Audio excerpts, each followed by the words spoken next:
Silk road ভ্রমণ সিরিজের আজ দ্বিতীয় পর্ব। প্রথম পর্বে আপনারা দেখেছেন আমরা NH10 এর বিকল্প পথে শিলিগুড়ি থেকে মানকিম পৌঁছেছি। আজ দ্বিতীয় পর্বে দেখব মানকিমের কিছু দ্রষ্টব্য স্থান। ঐতিহাসিক রেশমপত্তরের সাইট সিইং করতে করতে পৌঁছে যাব প্যাঙ্গোলাকা ওয়াইল্ড লাইফের ভেতরে ছোট্ট পাহাড়ি গ্রাম পদমচেনে। আমাদের ভ্রমণের দ্বিতীয় দিনটা শুরু হলো একটা রোদ ঝলমলে সকাল দিয়ে, আর তার সাথে হোমস্টে চত্বর মুখর হয়েছে প্রচুর পাখির কিচিরমিচিরে। পাখিরা বেরিয়ে পড়েছে খাবার সংগ্রহে, আর আমরা বেরোলাম প্রকৃতি দেখতে। হোমস্টের কাছেই আছে আমব্রেলা ভিউ পয়েন্ট। হোমস্টে থেকে পায়ে হেঁটেই যাওয়া যায় সেখানে। দুদিকের এই গাছগুলো পাখিদের আস্তানা, আর আছে হিমালয়ান জায়ান্ট স্কুইরেল। চলার পথে লেন্স বন্দি করলাম তাদের।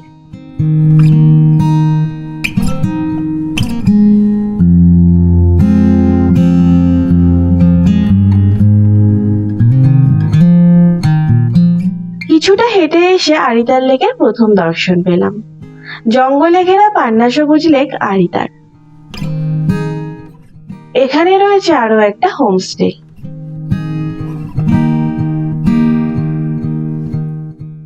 এই হোমস্টের সামনে থেকে রাস্তা দুভাগে ভাগ হয়েছে। একটা রাস্তা গেছে নিচে আরিতারে, অন্যটা উপরের আমব্রেলা ভিউ পয়েন্টে। আমরা নিচের রাস্তা ধরে এগোলাম।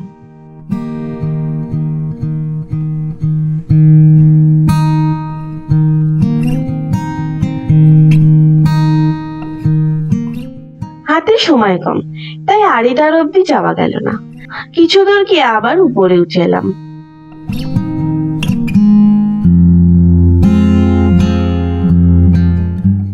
এবার উঠছি আমব্রেলা ভিউ পয়েন্টে।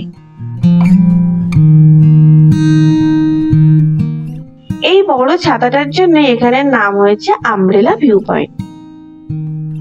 এই ভিউ পয়েন্ট থেকে নিচের উপত্যকা ও আকাশ পরিষ্কার থাকলে এদিকে মাউন্ট কাঞ্চনজঙ্ঘা দেখা যায়।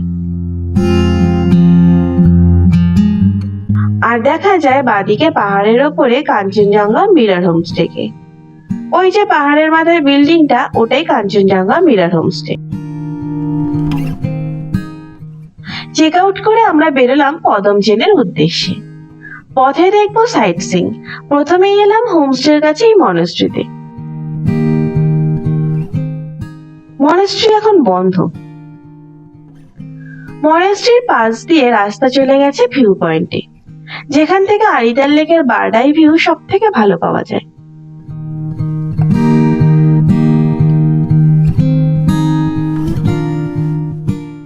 পাহাড়ি জঙ্গলের মধ্যে দিয়ে পায়ে হাঁটা একটা পথ।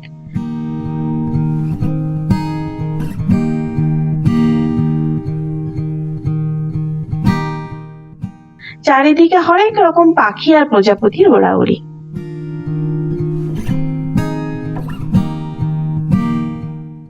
আমরা প্রায় এসে গেছি।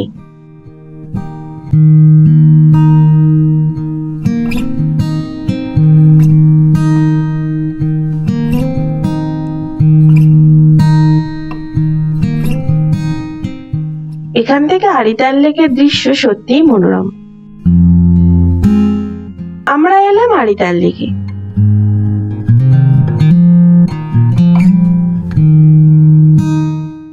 এখান থেকে দেখা যাচ্ছে পাহাড়ের ওপরে সে ভিউ পয়েন্ট।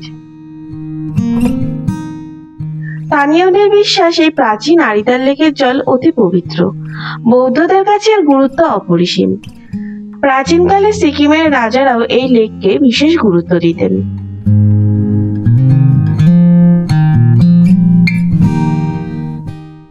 লেকের জলে আছে প্রচুর মাছ, তবে পবিত্র জলে মাছ শিকার নিষেধ। হাতে সময় থাকলে বোটিং করা যেতে পারে লেকের জলে। লেকের চারপাশে আছে বাঁধানো রাস্তা, সেই পথে পুরো লেকটা পরিক্রমা করা যায়। লেক চত্বরে আছে রিসর্টও।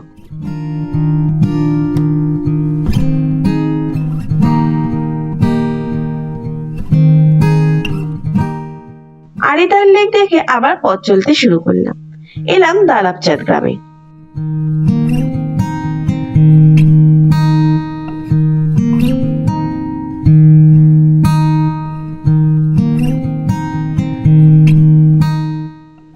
রুংলি বাজার। এখানে অনেকেই কম দামে শীত বস্ত্র কেনেন। রুংলি বাজার বুধবার বন্ধ থাকে।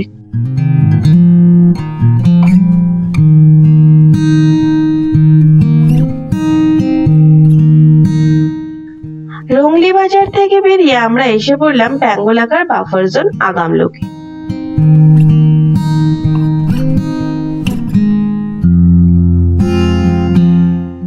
দুপাশে ঘন সবুজ অরণ্য আর নিচ দিয়ে বয়ে যাচ্ছে পাহাড়ি নদী।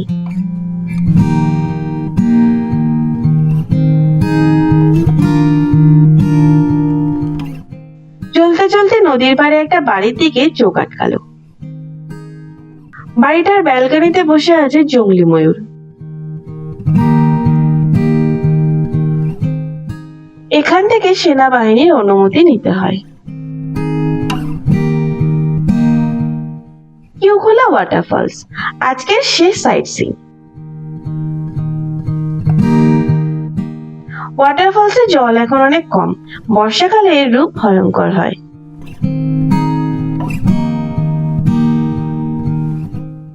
অনেক উপর থেকে জলপ্রপাতের জল নিচে গড়িয়ে এসে রাস্তার উপর দিয়ে প্রবাহিত হয়ে পাশের খাদে পড়ছে।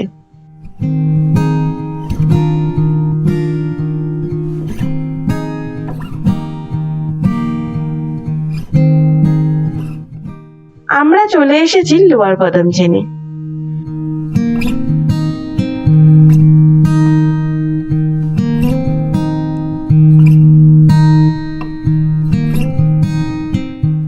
এখানে নিতে হবে ফরেস্ট ডিপার্টমেন্টের অনুমতি।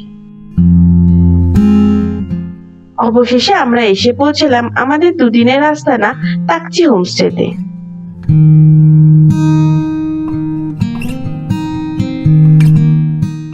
আমাদের থাকার ব্যবস্থা হয়েছে দোতলায়। উপরে উঠেই চলে এলাম ব্যালকনিতে। নিচের পুরো প্রেমিসেসটাই হোমস্টের নিজস্ব।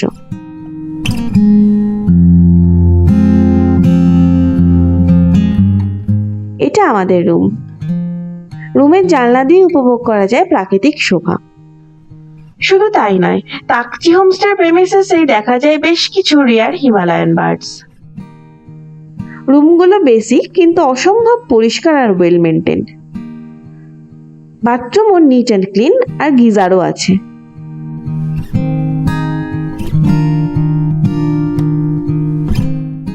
আমি পাখির ছবি তুলতে ভালোবাসি, তাই বেরিয়ে পড়লাম আশপাশটা ঘুরে দেখতে।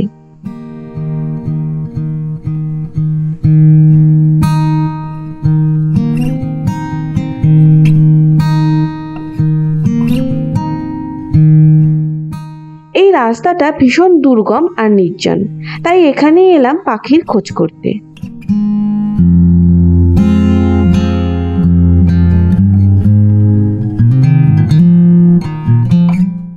এই রাস্তা ধরে চলে গেলে পাওয়া যাবে ভুটানের সীমান্ত।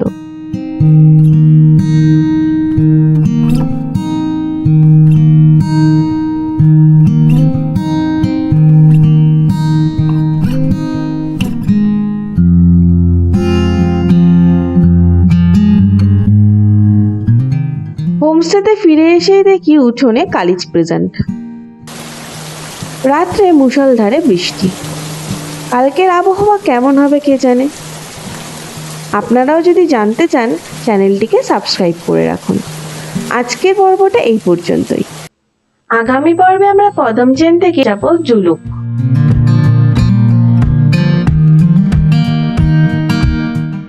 দেখব বরফে মোড়া উপত্যকা, চীনের সীমান্ত কুপুপ লেক। দেখা হচ্ছে সামনের পর্বে।